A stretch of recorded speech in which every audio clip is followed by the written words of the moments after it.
Hi, ಎಲ್ಲರಿಗೂ ನಮಸ್ಕಾರಗಳು. ಇಂದು pineapple ಕರಿ ಅಥವಾ ಮುದ್ದುಳಿ ಮಾಡುವ.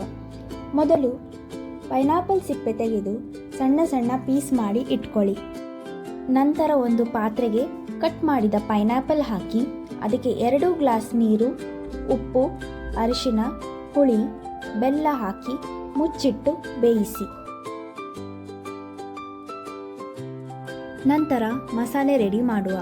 ಬಾಂಡೆಗೆ 1 ಚಮಚ ಎಣ್ಣೆ, 1/4 ಚಮಚ ಮೆಂತ್ಯ, 2 ಚಮಚ ಧನಿಯಾ, 1 ಚಮಚ ಜೀರಿಗೆ, ಕರಿಬೇವು, 1 ಚಮಚ ಕಡಲೆಬೇಳೆ, 1 ಚಮಚ ಉದ್ದಿನಬೇಳೆ ಹಾಕಿ ಫ್ರೈ ಮಾಡಿ.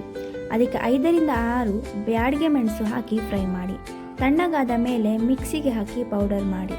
ಅದಕ್ಕೆ 1 ಕಪ್ ಕೊಬ್ಬರಿ ತುರಿ ಹಾಗೂ ಬೇಯಿಸಿದ ಪೈನಾಪಲ್ ಹಾಕಿ ನೀರು ಹಾಕಿ ನುಣ್ಣನೆ ರುಬ್ಬಿ. ನಂತರ ರುಬ್ಬಿದ ಮಸಾಲೆಯನ್ನು ಬೇಯುತ್ತಿರುವ ಪೈನಾಪಲಿಗೆ ಹಾಕಿ ಮಿಕ್ಸ್ ಮಾಡಿ. ಬೇಕಾದಷ್ಟು ನೀರು, ಉಪ್ಪು ಸೇರಿಸಿ ಚೆನ್ನಾಗಿ ಕುದಿಸಿ.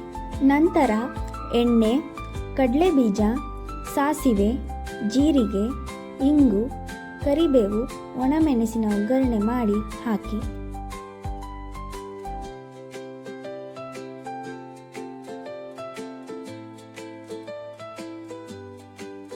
ಇವಾಗ ಹುಳಿ, ಸಿಹಿ, ಖಾರದ ಪೈನಾಪಲ್ ಮುದ್ದುಳಿ ಅಥವಾ ಪೈನಾಪಲ್ ಕರಿ ರೆಡಿ.